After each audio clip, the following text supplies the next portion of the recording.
Ang mabuting balita ng Panginoon ayon kay San Mateo. Nang makita ni Jesus ang mga tao sa kanyang paligid, iniutos niya sa mga alagad na maghandang tumawid sa kabilang ibayo. Lumapit sa kanya ang isang tagapagturo ng kautusan at sinabi, "Guro, sasama po ako sa inyo saan man kayo pumunta." Ngunit sumagot si Jesus, "May mga lungga ang mga asong gubat at may mga pugad ang mga ibon. Ngunit wala man lamang matulugan o mapagpahingahan ang anak ng tao." Isa naman sa mga alagad ay nagsabi sa kanya, "Panginoon, maaari po bang umuwi muna ako upang ipalibing ko ang aking ama?" Ngunit sinabi sa kanya ni Jesus, "Sumunod ka sa akin at ipaubaya mo sa mga patay ang paglilibing ng kanilang mga patay." Ang mabuting balita ng Panginoon. Mapagpalang araw sa inyong lahat. Welcome po sa ating Gospel in a Nutshell. Mga kapatid, ang ebanghelyo natin ngayon ay isang mahirap ngunit totoo at mahalagang paanyaya ni Jesus. May lumapit sa kanya at nagsabing, "Guro, susunod po ako sa inyo saan man kayo pumaroon." Ngunit ang sagot ni Jesus ay tila malamig. Ang mga asong gubat ay may lungga, ang mga ibon ay may pugad, ngunit ang anak ng tao ay walang matulugan. Bakit kaya tila hindi mainit ang pagtanggap ni Jesus? Dahil hindi niya gustong malinlang ang sumunod sa kanya. Hindi niya ipinangako ang ginhawa. Ang iniaalok niya ay ang krus. Ang tunay na pagsunod ay hindi para sa madali ang kagustuhan.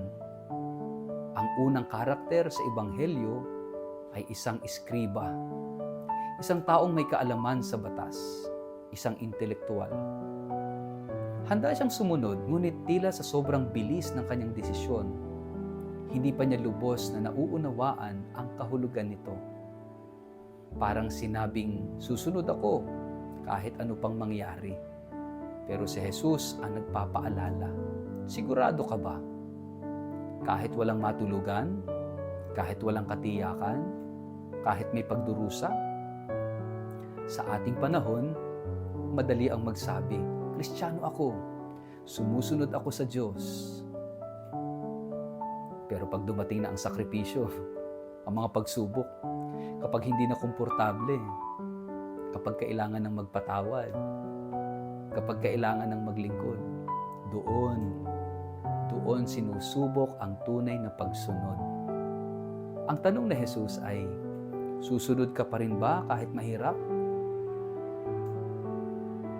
Isa pang lalaki ang lumapit kay Jesus at nagsabing, "Panginoon, hayaan niyo munang ilibing ko ang aking ama." Ang sagot ni Jesus, "Sumunod ka sa akin at hayaan mong ilibing ng mga patay ang kanilang patay." Tila mabigat na pahayag ito. Wala bang malasakit si Jesus sa damdamin pang tao? Hindi ba't mahalaga ang paglilibing sa magulang? Ang sagot, mahalaga. Ngunit mas mahalaga ang kaharian ng Diyos. Hindi ibig sabihin ng baliwalain natin ang ating pamilya, kundi bigyang halaga ang mas mataas na paanyaya sa ating buhay. At yan ay ang pagsunod sa Diyos higit sa lahat. Minsan kasi, ginagamit natin ang mga mahalagang dahilan bilang dahilan para umiwas sa pagsunod. Hindi muna ako maglilingkod, busy ako eh. Hindi ko muna ipaglalaban ang tama, baka mawalan ako ng kaibigan o ng trabaho. Hindi muna ako magpapatawad kasi nasaktan ako eh, tsaka na pag wala na yung sakit. Pero ang tanong ni Kristo, anong mas pinapahalagahan mo? Ako o ang mga dahilan mong komportable ka? Ang pagsunod kay Jesus ay pagbitaw, pagtitiwala. Ang pagsunod kay Jesus ay nangangahulugan ng pagbitaw sa sarili nating plano at pangarap at kontrol.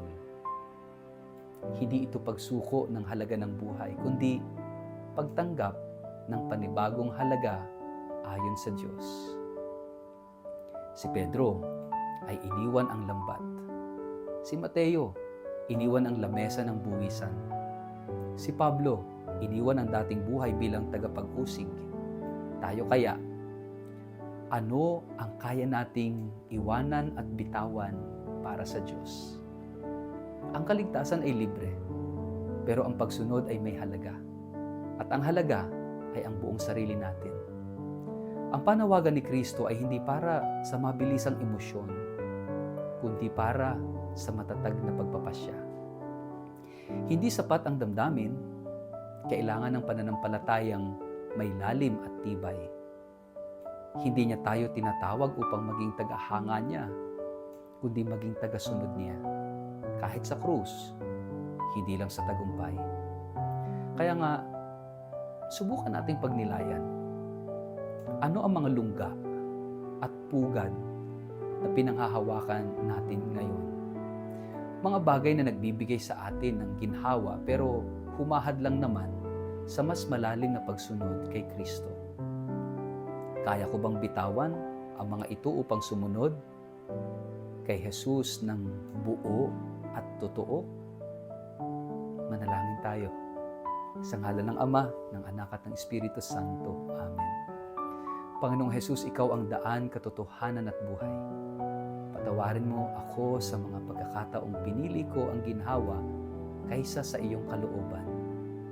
Bigyan mo ako ng lakas na sumunod sa iyo, hindi lamang sa araw ng biyaya, kundi pati sa oras ng pagsubok.